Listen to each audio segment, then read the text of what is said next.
Were you stuck in traffic recently? Don't worry, the government says it'll spend billions to build new roads and fix old ones. And they say they'll do it efficiently. I say, bull. Some people call their commute driving into hell. Traffic is horrible. Joseph Wu of Atlanta told us he has the most miserable commute in America. Every morning. Every morning. Atlanta is America's second most congested city, says the Texas Transportation Institute. You plan your day around traffic because you never know if there's going to be traffic or not. You have to leave an hour and 15 minutes in advance. This is why I don't drink coffee. You know, if I drank coffee, my heart would probably explode. Comedian and game show host Drew Carey went on this radio station to search for the person with the most miserable commute in his town, Los Angeles, the most congested city in America. Traffic goes all the way back in each direction, blocks and blocks. There's no end in sight to it. And, like a lot of places in America, it's only going to get worse. We teamed up with Carey because he and Reason TV are doing TV programs online about big government bull. They're searching for new ways to get things done. Things like improving our daily commute.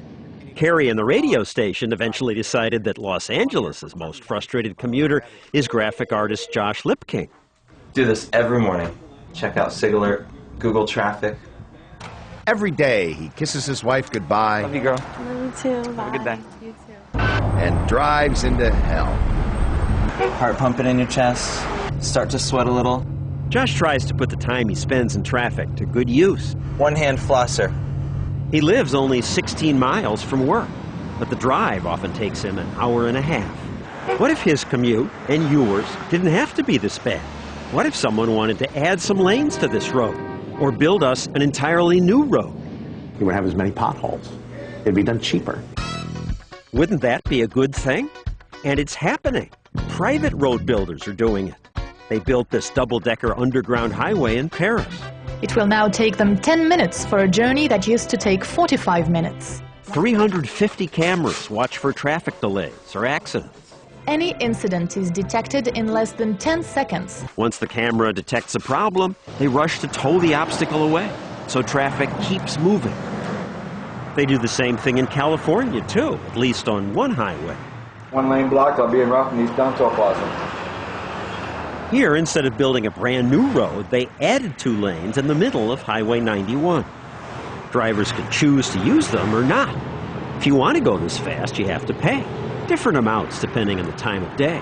Sometimes $1.50, sometimes $9. But by paying, you save time. Traffic moves, and for some people, time is money. Were these traffic speeding innovations created by government? No. Again, they were created and paid for by private road builders. Their success made politicians from other states want to try leasing roads. Mayor Daley did it with the Chicago Skyway.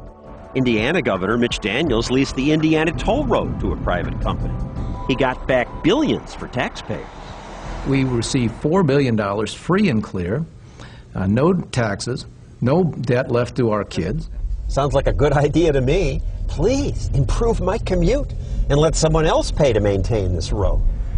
But most people can't even imagine the idea of leasing out one of their roads to a private company.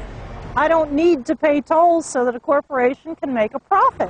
When Florida considered leasing one of their roads, protesters complained, so politicians shelved the idea.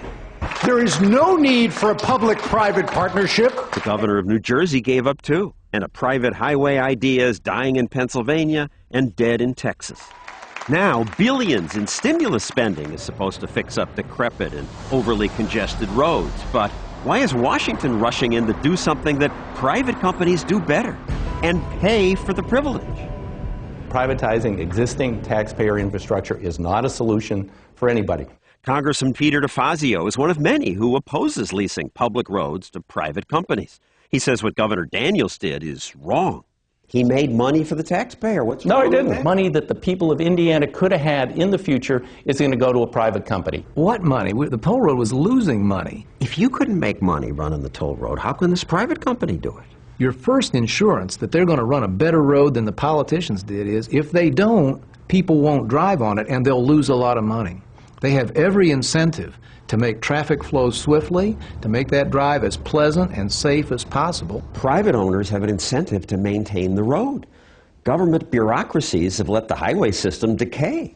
No, if you have toll roads, a toll authority, if properly run, can meet all of those requirements. But do they? Still have, well, I can't account for the crummy government in Indiana or Pennsylvania, but they could run them better. They could run them just as well as the private sector, because the private sector runs it well and makes a profit. Exactly my point, says Governor Daniels. Frankly, when government runs things, it's a monopoly, and it has no competition, and there's no upside to doing a lot better job. That's why we didn't have, until this new situation, electronic tolling. People were still stopping, chucking nickels and quarters into baskets. Politicians never run things well. And sometimes they're really bad at doing things. Government road building has created some of the biggest boondoggles of all time.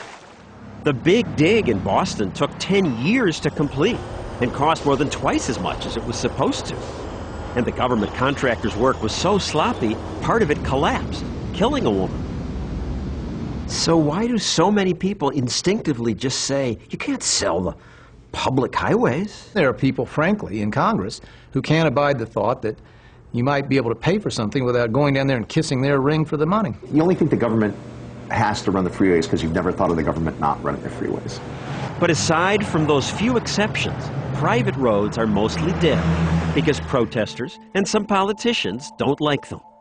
Get ready to stay in traffic hell. Though Drew Carey won't have to. It's okay, though, because I have a helicopter. I'm Drew Carey, and I'm out of here in a helicopter.